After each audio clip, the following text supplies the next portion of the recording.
Karla. Welcome to Spirituality Matters. And now I invite you to settle in and let's find that sacred space between here where I am and there where you are. And let us be reminded that the Holy transcends our physical bodies. And our time together here is just as meaningful and sacred as if we were sitting beside one another. Okay, so let's get started. This week's teaching theme is called the spiritual wilderness. So I'm focusing the podcast subject on this as well. Now, why am I speaking about this today? Because so many of you that follow me, you are on a similar path that I am. You are journeying through this spiritual but not religious path. And you most likely navigated through religion, through Christianity specifically. And perhaps, like me, you spiraled out of organized religion because that experience no longer could be the container for your spirituality. And maybe you are harboring some form of unhealed religious trauma. But since leaving, you may feel like you're floundering. What we call this, okay, I left church, now what phase of your spiritual journey. And this can be very unsettling. I can tell you for myself as well that it certainly felt that way. It almost feels wrong. It almost feels that you are in a place where you don't belong, yet you have no option. You don't know where to turn. Now, the data shows that a lot of people will risk staying in this spiritual wilderness, this now what phase, than risk returning because the risk of returning is too great. That risk is associated to how you live your life, how you show up in the world, how you relate to people around you. Because oftentimes what happens when you are leaving the church, something inside the church gives you pause about what you really believe. It just no longer resonates with you. So the data shows a lot of reasons why we left, and I'm not going to get sidetracked about that. We might do an entire podcast on this sometimes, and I always share the data. If you actually read one half of the show notes that I typically pin the research that I do for these podcasts, it truly means that you are on a path of learning, a path of wanting to take responsibility for your spirituality. Well, I think this one is like a page and a half long because I did so much research to offer you enough resources to help you on this journey because I understand what the spiritual wilderness means to you. Now, that's such a much bigger topic, but it has so much, there's such a trickle down into our lives about why you leave and why you are where you are right now. And I've seen it so many times. So there's this paradox, like I said, and it's this spiritual void that you might feel that really feels palpable. And that paradox feels like this. Now you are out here in this vast spiritual wilderness, and it might feel uncomfortable, but at the same time, it feels loving. It might feel strange, and at the same time, it feels peaceful. It might feel unsettling, but at the same time, incredibly welcoming. At least for me, it felt like that, where this was a place where I always belonged. Because nothing inside church was serving this soul that needed to be nourished in ways the church could not or would not provide. So what ends up happening, we become disenchanted. And we decide we're going to take a leap of faith and move into this spiritual wilderness. Now, like I said, there's a lot of unbiased data. And what I mean by unbiased data, these are research centers that are looking at this from a perspective of a secular perspective, if you will. These thoughts on faith and our faith life and our spirituality from a place that impacts the entire nation and the world, not just your specific belief system. So a lot of times, different denominations will have some kind of research, but it's always going to be skewed to their biases, to their prejudices, and to their beliefs. That's understandable. They're trying to understand inside their belief system or their denomination why people are leaving their church. But to really get a good perspective of what's happening, we have to look at this unbiased data. But spending a little time with this biased data, you'll see sometimes people will say, well, people are leaving church because they don't want to be inconvenienced with the truth of the gospel. Or people are leaving church because they want to seek spiritual light, because spirituality inside the church is just too hard. It's too hard for the person to be accountable at that level. Or church is just inconvenient because there's so many distractions. Or they never got committed after they became adults and there were too many other things that were pulling at their time. I found it interesting that on one website, I found that they were saying that people fall away after high school when they go to college and they meet godless professors. I have a real problem with that saying, godless professors, because first of all, that's not the truth in so many cases. What ends up happening a lot of times is that there comes a place where there's a spiritual conflict, because once you leave your roots, where maybe you were just exposed to one kind of thinking, one kind of person that looked like, loved like, believed like, went through life like you did, then you didn't understand the vastness of humanity.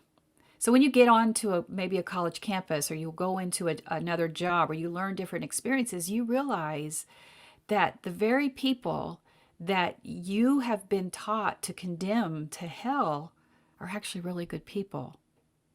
And then all of a sudden, this spiritual conflict arises in you that says, do I really believe that just because this person doesn't look like or doesn't love like I do, that they're going to hell? So I think it's not so much about, quote, godless professors as it is about the human experience that invites us to take a look at what we believe. And so especially when you look at the millennials and the Gen X and the Gen Zs, I think you're starting to see people reconciling their spirituality from a place that offers a wider table to the entirety of humanity, and they see no conflict in that, and I agree with them. So what I did find when I was doing this research was an article that's actually several years old. And a lot of times when I'm doing this kind of research, I stay away from things that are maybe 5, 10, 15 years old, because they start to not have relevance. But this one was from several years ago, and I'll put a link in the show notes. It's from an article in Christianity Today. And what they said about people leaving is that it's not the spiritually immature that are leaving. It's the spiritually mature. And I found this very interesting, especially coming from a Christian-based research data. But what they said is, they're saying there's basically 4 levels of faith, 4 levels of your faith walk or your spirituality. And the first 3, the research concluded that the church holds really well. So you get this recognition of God. That's the first level. And when you get this recognition of some kind of higher power, you're looking for answers. You're looking for community. You're looking for people who can help guide you on this new path. So the church is able to provide that foundation. The second is called the Life of Discipleship. Now, these 4 stages of faith are from this research. I'm not saying I agree with all of them, but they do make sense inside the context of the Christian church. So the second one is called the Life of Discipleship. And discipleship would mean how you serve. How can you move into a place of servitude so that your belief starts to show outwardly in the actions that you do? So the third stage is really where you start to move into not just serving, but an active life. It's called the productive life. And there you're looking for ways outside of what is where you've been cocooning inside the church. You're looking to move outward in leadership. You're ready to profess the things that you believe because you can confidently talk about it because it resonates with you.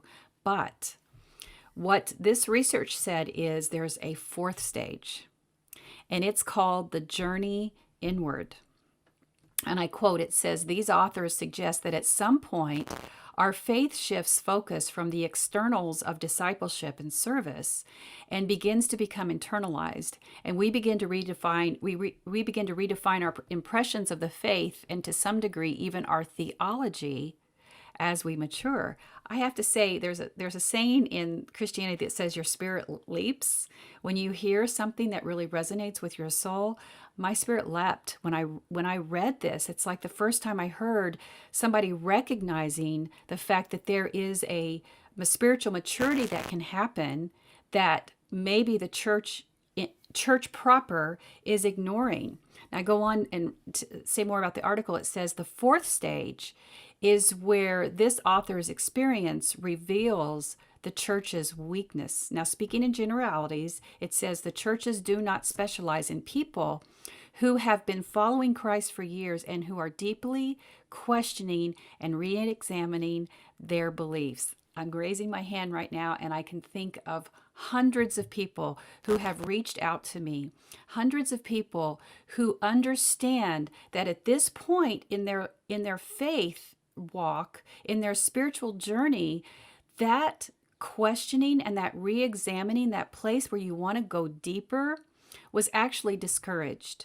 I don't know how many times I was told that my questions actually showed that I was filled with doubt, that I had a weak spiritual walk, that I was being offended if I wanted someone to be, that I had a spirit offense if I was demanding that someone who was in leadership to show up accountable to the rest of the congregation. It always came back that I was doing something wrong. And trust me when I say I wasn't perfect inside the church, but this resonated with me so deeply because I see it so often in so many people's experiences inside the church. So I felt that this was the first. This has been largely ignored inside the church, because what I'm seeing, and when I was, and again, these links are all in the show notes, what I saw over and over and over again when were articles written about people, why they leave church, it was about making sure that you reinforce the congregation understanding more about apologetics. And apologetics is really just defending the faith. Apologetics means that you know the Bible well enough that you can hurl scripture at anybody anytime to convict them and show them that they need to be following the way you believe is the right way to believe. And I can tell you that's not ending well. When it happens in my comments, on anything I post or in my videos, there's a huge backlash. People are not accepting that. So I don't know what it's going to take for the church to actually hear that this model is not working, but the data keeps suggesting that it is. So by and large, I believe that a lot of people who are leaving the church and identifying more with the spiritual but not religious path are spiritually mature. And instead of embracing that maturity, the church keeps repeating these old repetitive patterns where they're focusing on discipleship, they're focusing on commitment to the church and loyalty to the church. That is more important than developing the individual's spiritual growth. So I remember one time in the middle of, when I was deep in leadership at one church, one of the pastors saying that on a Sunday where they were getting ready to do a lot of work, that if anybody had time this week to play video games, then they had time to volunteer at the church. And I just still to this day cannot believe the arrogance in that comment, because that's exactly the kind of thing that people are rejecting, this narrative and this chokehold that the church thinks they have on people's time simply by trying to dictate how they spend their free time. That's no longer going to work, my friends. And so for those of you who have held on to any kind of guilt because you felt like your free time was your free time, please let that go.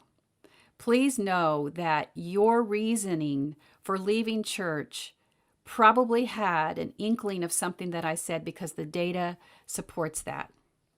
So, depending on how you got here is irrelevant. Like I said, more than not, some of you are dealing with some kind of religious trauma. And I hope that some of the things that we've talked about in the past and some of the things I've written about have helped you with some of that religious trauma. Now, we're going to be announcing some workshops and stuff that will be coming up soon. So we'll be able to dive deeper into some of those conversations.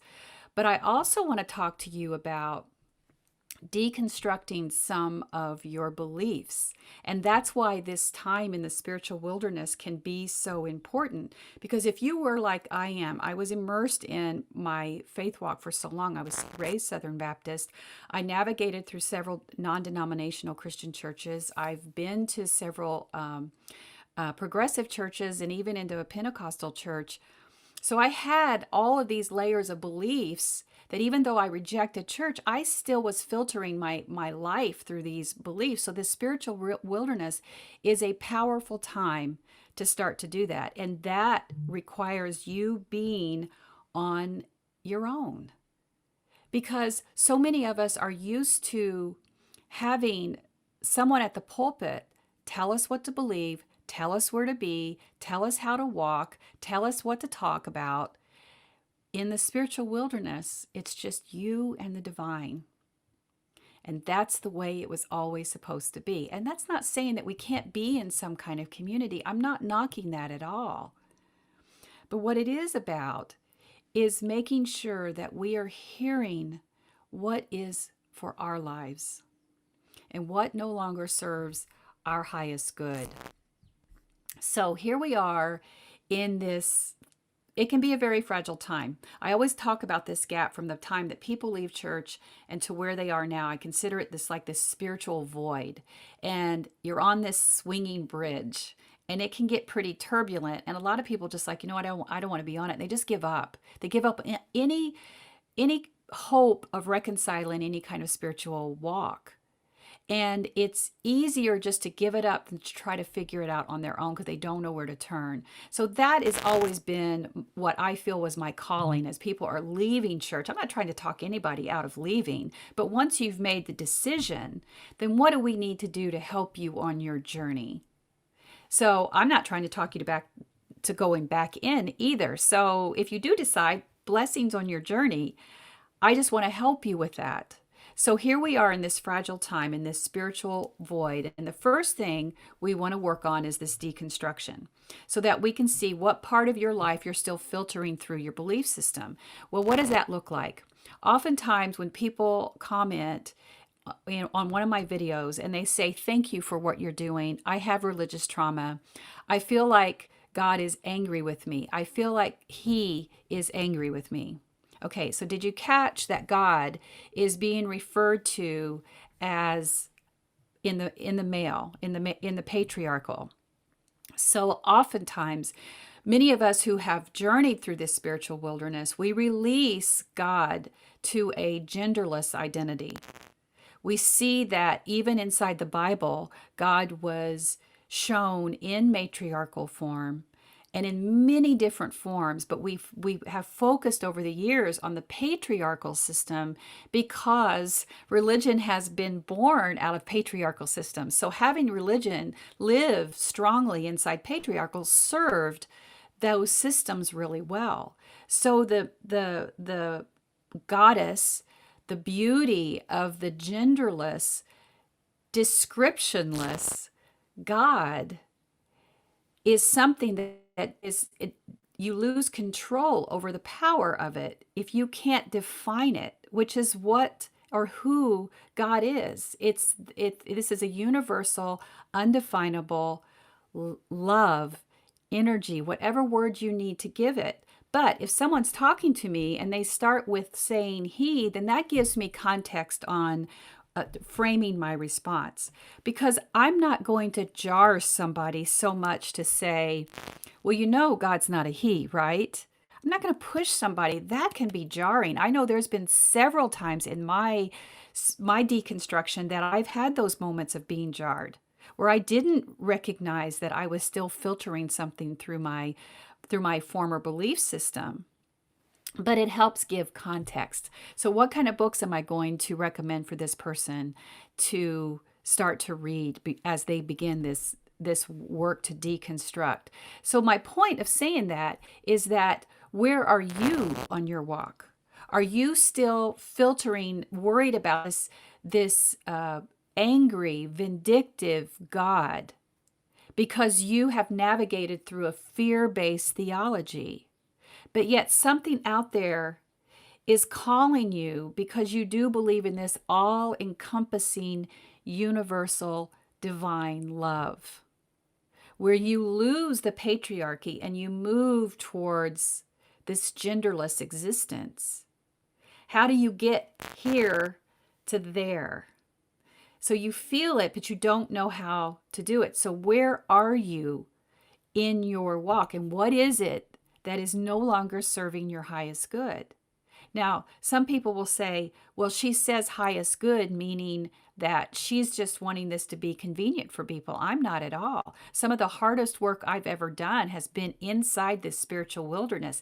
Inside this spiritual wilderness is where I went to seminary. And had I known the personal work that I was going to be doing, the introspective work that I was going to be doing inside seminary, they don't tell you that part. I thought I was going to go learn world religions and come be an ordained interfaith, interspiritual minister, and be able to talk very intelligently about and enthusiastically about all the world religions, and also outside of religion, how to find spirituality. But the large majority of the work that you do in seminary, at least what I think in a good seminary, is make sure that you are working on yourself. The things that no longer serve you are torn away. And sometimes that is not the focus of religion, because those kinds of things actually serve them. If you're not working on your brokenness, then you are looking at someone else to constantly relieve your pain. The pulpit is your healing balm, so you constantly go back to that, instead of looking at what are you accountable for healing? Because just having to rely on that pulpit doesn't mean that you're turning back to the world in a healed manner. To be love, that you crave this love, but are you able to give the love? So you see that quite often when I see way too many videos of people talking about their church experiences, where they're showing a person raising their hands and praising Jesus on Sunday, and then leaving there and going to yell at the cashier at Target because she wasn't speaking English. That is not a system that's serving your highest good. So that's what I'm talking about. It's a personal responsibility, whether you're inside church or not. We should be working on this inner vessel. That's where the soul lives. That's how God relates to us, not through a middle ground of church. It's here. And then we decide how we're going to either connect with community and also connect with our lives. All right, that was a soapbox there, but somebody needed to hear that. Maybe it was me. I want to shift gears real quickly, and I want to read a poem to you, or at least part of one.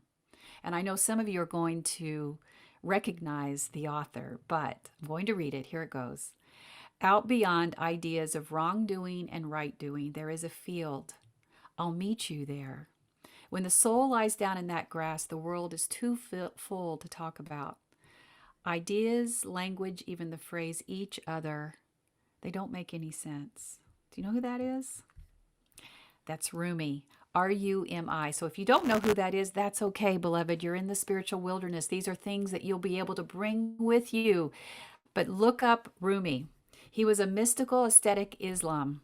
He lived a studier of Islam. He was a Muslim. He lived in the 13th century, and his writings are divine.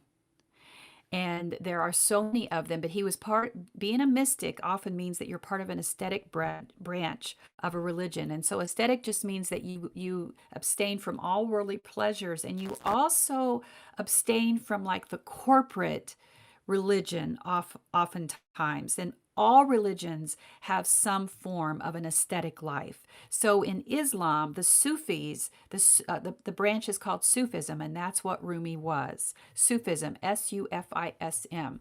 So he was part of that branch. And so they would go off and live this life, and often lived in this kind of, he would seek a euphoric state.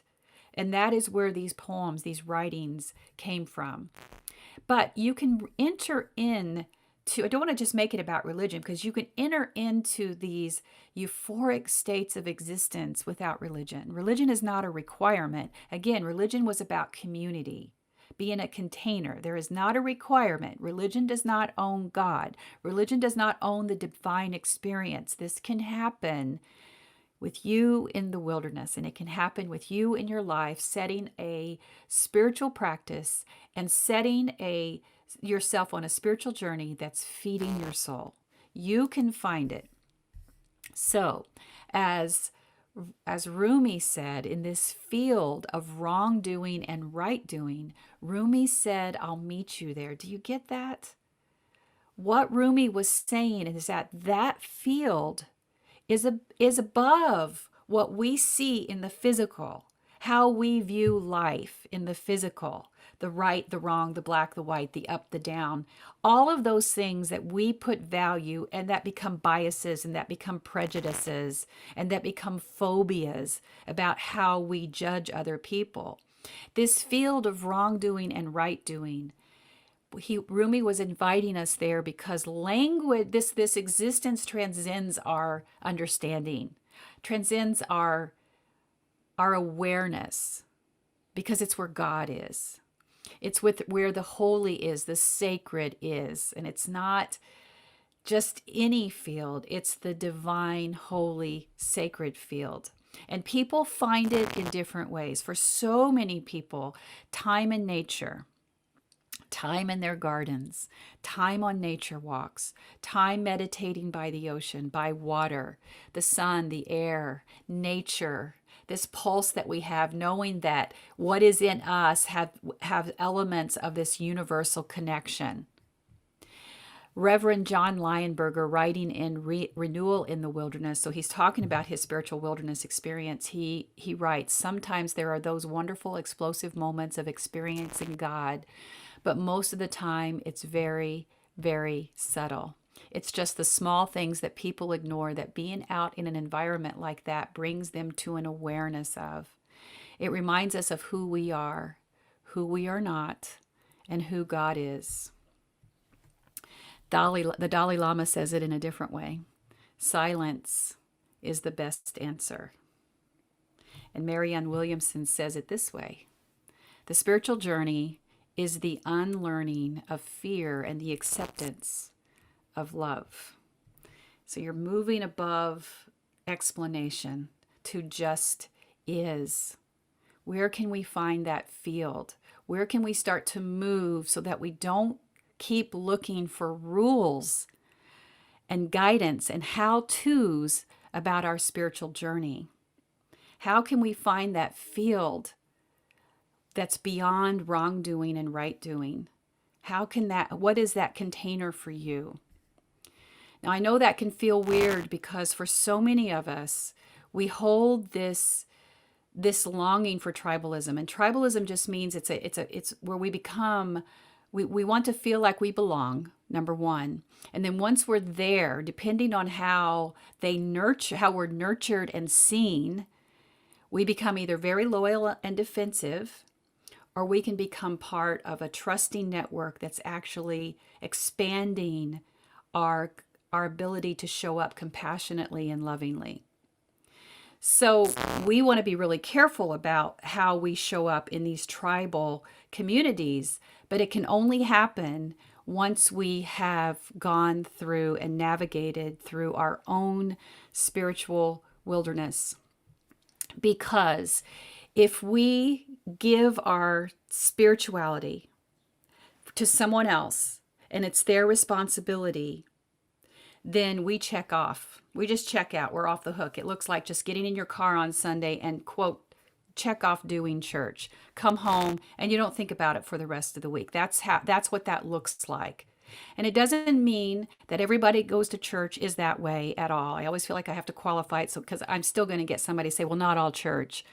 I know that. I'm not talking to anybody who's being defensive about that. I'm talking to the person who's looking for some kind of spiritual experience and who understands that what they had was not serving them. It was not feeding their highest good. It was not helping them nourish their soul to be this physical vessel to hold the God experience. So Rumi advises us not to go back to sleep, because we do not need tribal leaders telling us how to think, who to love, what to believe, etc. So here's what Rumi says. The breezes at dawn have secrets to tell you. Don't go back to sleep. You must ask for what you really want. Don't go back to sleep. People are going back and forth across the door sill where the two worlds touch. The door is round and open. Don't go back to sleep.